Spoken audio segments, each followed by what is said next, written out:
दिल्ली विस्फोरण भितर पाकिस्तान राजधानी Islamabad sector G11 स्थित नाइक परिसर में मंगलवार एक शक्तिशाली सिलिंडर विस्फोरण होती जो 12 जनक मृत्यु होती 20 रु अधिक आहत होती।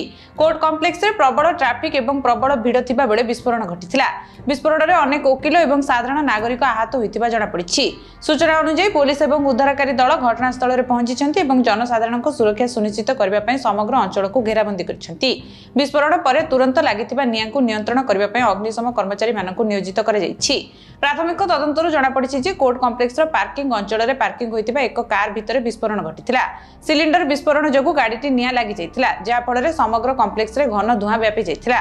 प्रत्यक्षदर्शी मैंने कहते जे सुरक्षाकर्मी मैंने न्यायिक कॉम्प्लेक्स निकटवर्ती अंचल को खाली करने को दौड़ा समय आतंक सृष्टि होता।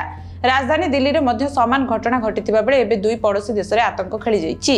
सेपटे पाकिस्तान उत्तर पश्चिम खैबर पख्तूनख्वा प्रदेश में एक आईटी सुरक्षा बाहिनी कन्वय को टार्गेट करथिला।